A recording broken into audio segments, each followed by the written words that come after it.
이제 12장까지요. 표적의 책을 끝나고 드디어 13장 영광의 책으로 들어왔습니다. 여러분 13장에 오니까 마음이 편안하지 않으십니까? 본문을 보니까 우리가 너무 잘 아는 사건입니다. 혹시 세족식 안 해보신 분 계십니까?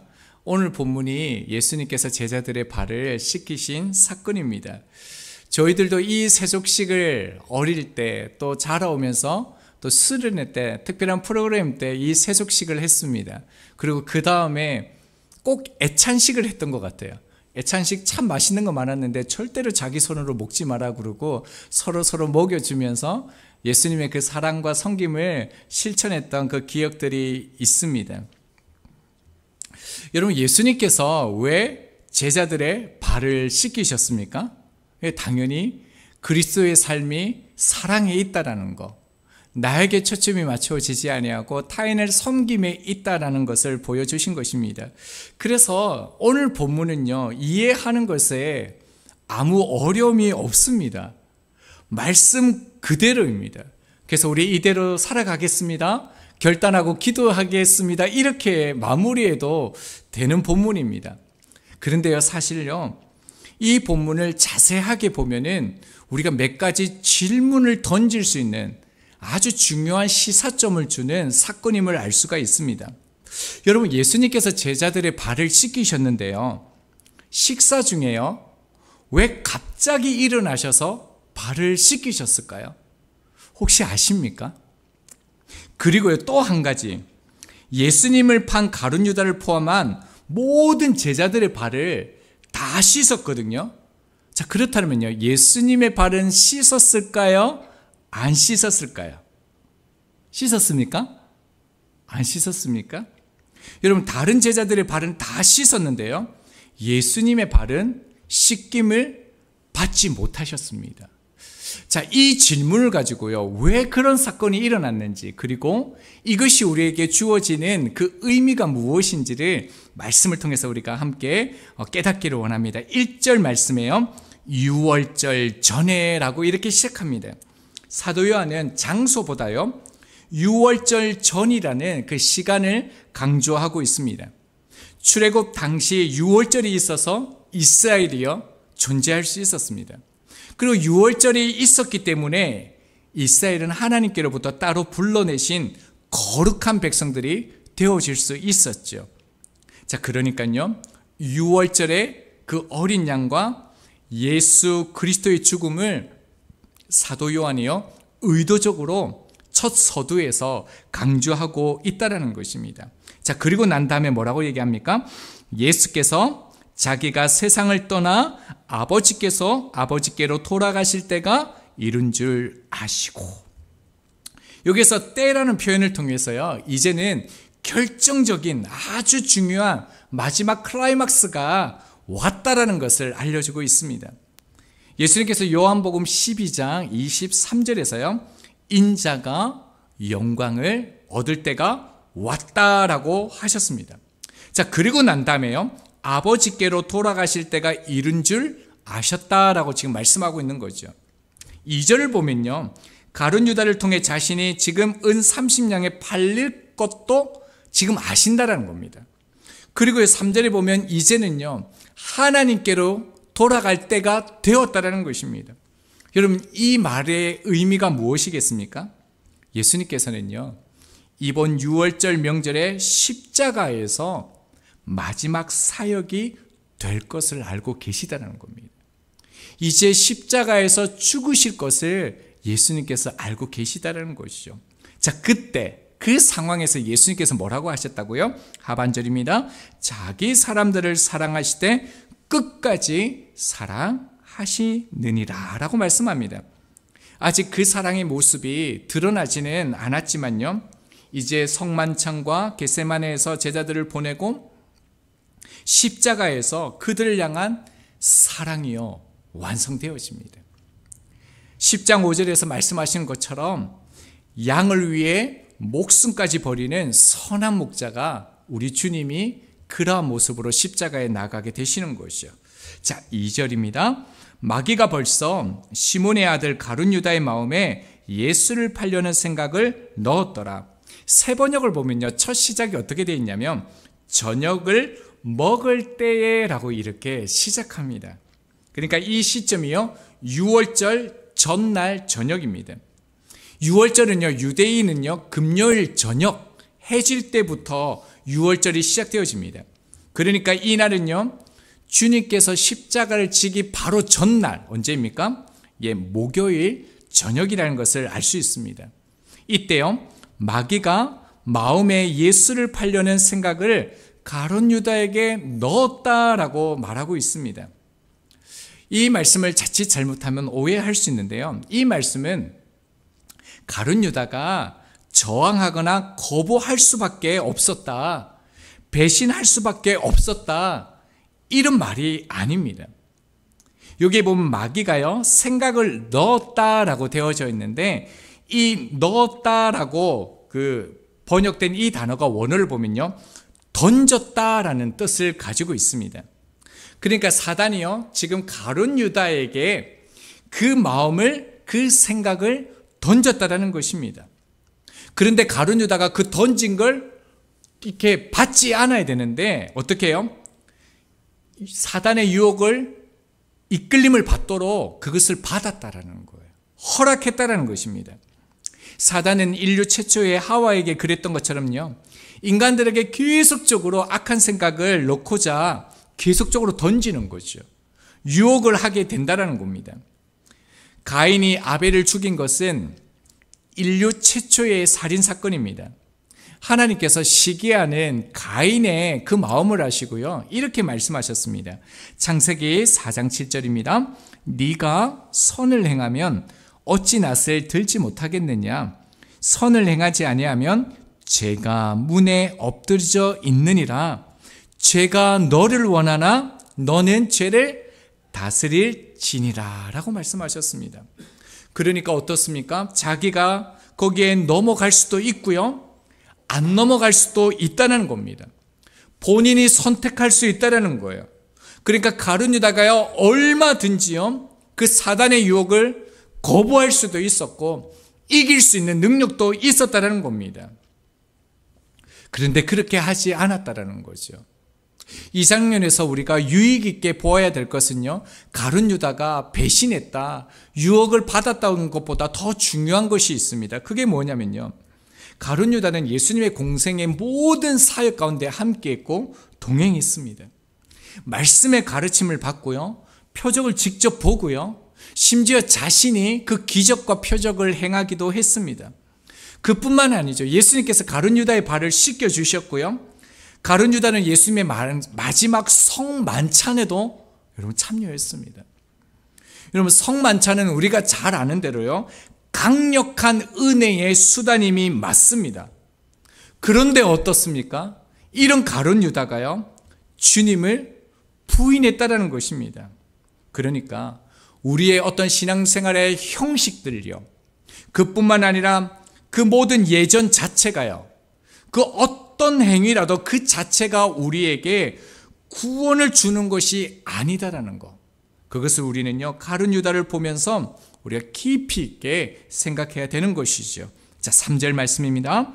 저녁 먹는 중 예수는 아버지께서 모든 것을 자기 손에 맡기신 것과 또 자기가 하나님께로부터 오셨다가 하나님께로 돌아가실 것을 아시고, 저녁이라고 표현되어져 있는데 우리 앞서서도 이 저녁이라는 표현을 보았는데요, 상황의 그 어두운 시점을 가리킬 때 사도 요한은 이 저녁이라는 이 단어를 사용했습니다.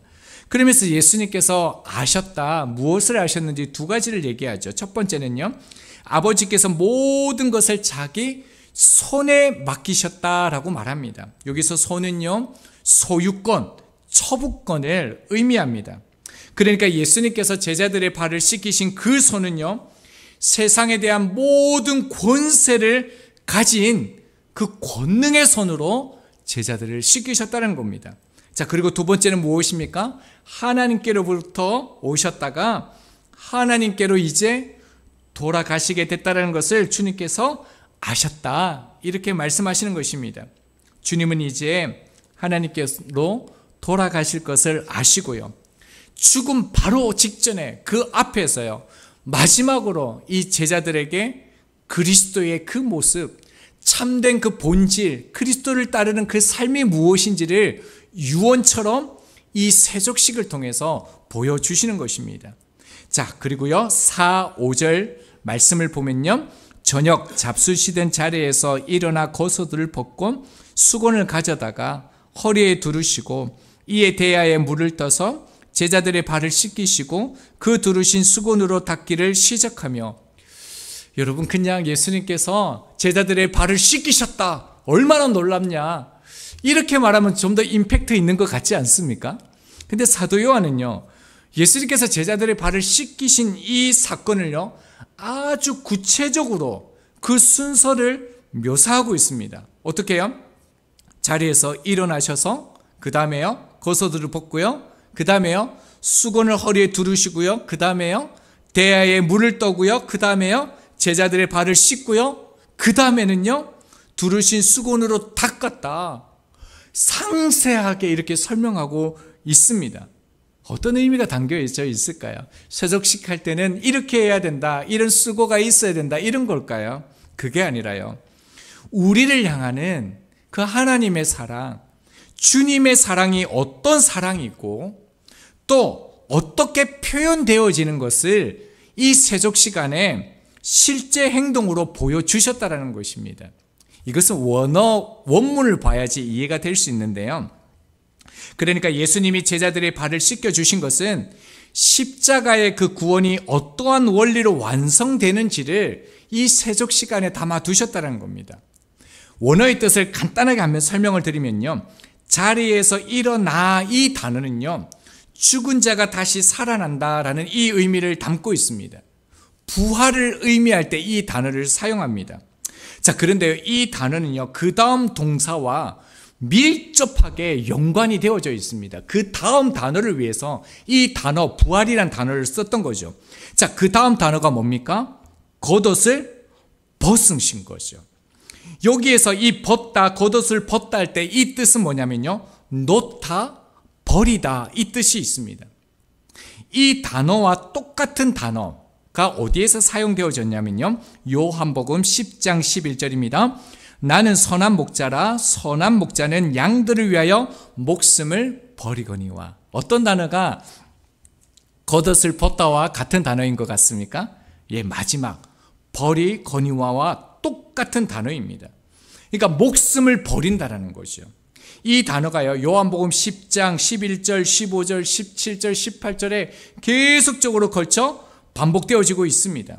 그러니까 예수님께서 양들을 위해서 목숨을 버리기 위해서요, 모든 권세를 던졌다라는 거예요. 자, 그 다음에요, 수건을 가져다가, 이것은 이 단어는 어디에 쓰여지는 단어냐면요, 십자가를 지다, 이 지다라는 단어와 똑같은 단어입니다. 그리고 수건을 두르다, 이 단어는요, 어떤 일을 하기 위하여 묶다라는 단어입니다. 그러니까 십자가의 죽음으로 자신을 둘렀다라는 겁니다. 그리고 5절에요, 물을 떠서, 이 단어는요, 던지다라는 거예요. 자신의 생명을 던지신 것이죠. 그리고 이 닦다라는 이 단어는요, 깨끗이 닦아내다, 이 단어인데요, 어디에 똑같이 쓰였냐면 이 마리아가 머리털로 예수님의 발을 닦을 때 쓰여졌던 단어가 똑같습니다. 어떤 단어였습니까? 온전한 헌신이었죠. 그러니까요, 마태복음 20장 28절입니다. 인자가 온 것은 섬김을 받으려 함이 아니라 도리어 섬기려 하고 자기 목숨을 많은 사람의 대속물로 주려 함이니라. 여러분, 세족 시간에요, 이 예수님의 사랑을 담으신 것입니다. 이 사랑이 실제로 실현된 것이 예수 그리스도의 그 십자가에서 완성되어진 것이죠. 예수님의 사랑은요, 인간이 생각할 수 있는 그 시간의 한계를 뛰어넘습니다. 그뿐만 아니라 예수님의 이 사랑은요, 인간이 생각할 수 있는 그 질적인 한계를 뛰어넘는 사랑입니다. 사실은 우리가 이 사랑을 얼마나 알 수 있을까요? 오직 이 사랑은요, 하나님 한 분만이 주님의 사랑을 온전히 아시는 것입니다. 그 하나님께서 우리를 향하여 이 온전한 사랑을 이 세속식 통해서 우리 가운데 허락하신 것이죠. 자, 그리고 난 다음에 사건입니다. 6절 말씀입니다. 시몬 베드로에게 이르시니 베드로가 이르되 주여 주께서 내 발을 씻으시나이까. 시몬 베드로 차례가 되자요, 주님께서 왜 내 발을 씻으십니까? 라고 예수님께 묻습니다. 자, 7절이요. 예수께서 대답하여 이르시되 베드로에게 뭐라고 말씀합니까? 내가 하는 것을 네가 지금은 알지 못하나 이후에는 알리라 라고 말씀합니다. 사실 제자들이요, 이 예수 그리스도의 사랑을 알지 못했습니다. 근데 언제 이들이 깨닫게 되었습니까? 예수 그리스도께서 십자가에 달리셨을 때요. 그뿐만 아니라 예수님께서 부활하셨을 때, 그리고 마가의 다락방에서 성령의 충만함을 받았을 때 진정한 그 의미를 깨달았던 것이죠. 저희들도 마찬가지로 우리를 향한 이 예수 그리스도의 이 세족식, 우리 발을 씻기신 그 예수 그리스도의 그 사건이요, 좀 더 우리의 내면화가 되어지고 현재화되어지는 그 은혜가 있기를 소망합니다. 자, 여기까지 저희들이 이제 본문을 살펴보았는데요. 오늘 이 본문의 그 세족식 사건을 보면서 이상한 거 발견하셨습니까? 제자들은 지금요, 6월절 식사를 하기 위해서 자리에 앉아 있습니다. 그런데요, 이상하게도요, 그 누구도 발을 씻는 사람이 없습니다. 여러분, 발을 씻어야 합니다. 왜냐하면 이 팔레스타인 지역은 굉장히 건조합니다. 그리고 이 사람들은 샌들을 신고 다니기 때문에 어느 집에 들어가든지 그 문 그 앞에는요, 발을 씻을 수 있는 물이 준비되어졌습니다. 그리고 그뿐만 아니라 그 집에 종이 나와서 손님의 발을 씻어주는 것이요, 예의였습니다. 그리고 관습이었습니다. 만약 발을 씻어줄 사람이 없다면요, 손님이 직접 발을 씻고 들어가게 했습니다. 자, 주님과 제자들이 6월절 만찬을 위해서 그 다락방으로 올라갔을 때 제자들은 분명히 하루 종일 사역을 했습니다. 일을 했습니다. 발은 분명히요, 더러워졌고 먼지로 가득했을 것입니다. 다락방에는 음식이 준비되어졌는데 더러워진 발을 씻어줄 사람은 그들 가운데 없었습니다. 그러면 여러분 어떻게 해야 됩니까? 제자들이요, 서로 이렇게 발을 씻어두든지 자기가 발을 씻고 식사를 해야 되는데요, 아무도 행동을 하지 않습니다. 그 누구도요, 지금 발을 씻지 않습니다. 자, 이런 상황 가운데 6절 다시요. 시몬 베드로에게 이르시니 베드로가 이르되 주여 주께서 내 발을 씻으시나이까. 이 질문이 진짜 생뚱맞은 질문이죠. 이 질문을 하면 안 됩니다. 여러분, 이 질문은요, 예수님께서 발을 씻기 시작했을 때 그 첫 순간에 주님 왜 그렇게 하십니까? 제자들이 베드로가 만류를 했어야만 했습니다. 그런데 베드로까지 왔을 때까지요, 예수님이, 주인이신 예수님이 발을 씻고 있는데 아무도요, 제지도 하지 않았다라는 거예요. 오히려 지켜보면서 자기 순서를 지금 제자들이 기다리고 있었다라는 겁니다. 여러분, 이해가 되십니까? 어떻게 주님이 발을 씻기시는데 제자들이 가만히 있을 수 있습니까? 그 이유가 있습니다. 누가복음 22장 24절입니다. 또 그들 사이에 그중 누가 크냐 하는 다툼이 난지라. 여러분, 이유를 찾으셨습니까? 발을 씻는 이 세족식 앞에 어떤 사건이 있냐면요, 누가 크냐 이렇게 서로 논쟁하고 있었다는 것입니다. 그래서요, 제자들은 예수님께서 십자가 죽음을 앞둔 마지막 6월절 만찬 자리에서도요, 누가 가장 큰 사람인가 지금 신경전을 벌이고 있다는 것입니다.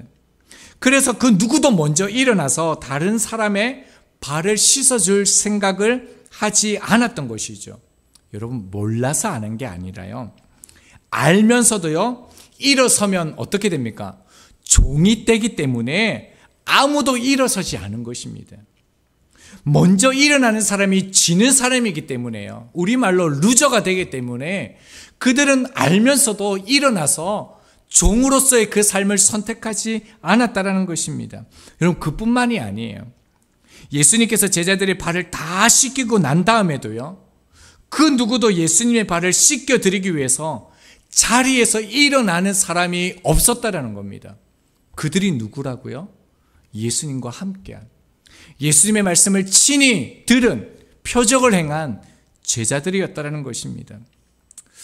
여러분, 이 상황을 보면 화도 나고요, 이해도 되지 않습니다. 어떻게 그렇게 할 수 있냐? 여러분, 서영아 목사님이 여러분 발 씻기면 여러분 가만히 있겠습니까? 가만히 있을 수가 없죠. 어떻게 가만히 있습니까? 우리가 먼저 당연히 섬기겠죠. 자, 그렇다면요, 여러분, 오늘 본문의 이 상황을 어떻게 해야겠습니까? 여러분, 이 모습이요, 저희 안에 있을 것 같습니까? 없을 것 같습니까? 물어볼 것도 없습니다. 우리도 제자들과 똑같습니다. 여러분, 유대인들은요, 사람의 발을 씻겨주는 것은요, 놀라운 게 뭐냐면 유대인들에게는 허락하지 않았습니다. 왜냐하면 다른 사람의 이 발을 씻겨준다는 것이요, 인간 이하의 모욕적인 행동이었거든요. 그래서 자기 동족이 종이라 할지라도 유대인에게는 시키지 않았습니다. 반드시 이방인에게, 종에게 국한되어져서 다른 이의 발을 씻기게 했습니다. 그런데 유대인조차 하지 않는 이 비천한 일을요, 창조주 하나님께서, 주님께서 무릎을 피조물에게 꿇고요, 그 발을 씻기시는 매우 당황스러운 이 장면이 지금 벌어지고 있다라는 것입니다. 여러분, 주님께서 가룟 유다의 발을 씻겼을까요? 안 꼈을까요? 성경은 기록하지 않습니다. 왜일까요? 당연하기 때문에 그렇습니다. 당연히 씻겼기 때문에 성경이 기록하지 않는 것입니다. 여러분, 예수님께서는요, 2절에 자신을 팔아먹는 가룟 유다를 배제한 것이 아니라요, 여러분, 가룟 유다 앞에서도 창조주 되신 그 주님이 무릎을 꿇으셨다는 것입니다. 주님은 아무것도 가룟 유다에게 묻지 않고 섬기셨습니다. 이것은요, 자기 비하가 아니라 자기 부정입니다. 3절에 예수님께서 자신이 모든 권세를 가지고 계신 분인 것을 분명히 아셨습니다. 여러분, 자신이 누구인지 분명히 아셨기 때문에 제자들 뿐만 아니라 가룟 유다들요, 사랑하고 섬기실 수 있었습니다. 하나님의 아들이심에도 불구하고 발을 씻기신 것이 아니라요, 하나님의 아들이시기 때문에요, 제자들의 발을 씻기신 것이죠. 주님의 행동에서 보여주는 메시지는 분명합니다. 예수님께서는 섬김이 무엇인지 우리 가운데 분명하게 보여주셨습니다. 그리고요, 원수를 사랑하는 것이 무엇인지 이 사건을 통해서 실제 삶 속에서 우리 가운데 보여주셨습니다. 그런데요, 제자들은 어떻게 주님이 종이 되어서 발을 씻기는데도 가만히 있을 수 있었겠습니까? 그것은요, 자기를 사랑했기 때문에 그렇습니다. 디모데후서 3장 1절과 2절입니다. 너는 이것을 알라. 말세에 고통하는 때가 이르러 사람들이 자기를 사랑하며 라고 말씀합니다. 사도 바울은요, 말세의 그 징조의 시작이 뭐라고 얘기하냐면 자기 사랑이다 라고 말합니다. 여러분, 자기를 사랑하는 삶, 자기를 높이는 삶, 자기 중심적인 삶을 살아가면 그 반드시 그 다음에는 뭐가 나오냐면요, 돈을 사랑한대요. 그 다음에는 자랑한대요. 그 다음에는 교만하고 비방하고 부모를 거역하고 감사하지 아니하고 거룩하지 않는데요. 그 모든 것의 시작이 뭐라고요? 자기 사랑이라고 성경은 분명하게 말씀합니다. 그렇기 때문에 그리스도인이 된다는 것은요, 분명히 자기를 사랑하는 것이 아니라 타인을 사랑하는 삶입니다. 우리는 저희 발을 씻기신 주님으로 인해서 내가 섬기지 못하고요, 사랑하지 못하고 용서하지 못할 사람은 없다라는 것을 믿을 수 있기를 바랍니다. 반독재 민주화 운동과 생명협동운동에 헌신했던 무의당 장일순 선생님의 어록 그 중에서요, 똥물에 빠진 친구를 건져내는 방법이라는 내용이 있습니다. 이 내용을 보면서 참 많이 마음에 감동이 되었고요. 저도 이런 삶을 살았으면 좋겠다라는 그런 마음이 생겼는데요. 이런 내용입니다. 친구가 똥물에 빠져 있을 때 우리는 바깥에 선 채 욕을 하거나 비난의 말을 하기 쉽습니다. 대개 다 그렇게 하며 살고 있어요. 그럴 때 우리는 같이 똥물에 들어가서 여기는 냄새가 나니 나가서 이야기하는 게 어떻겠느냐고 말해야 합니다. 그러면 친구도 알아듣습니다. 바깥에 서서 입으로만 나오라 하면 안 나옵니다.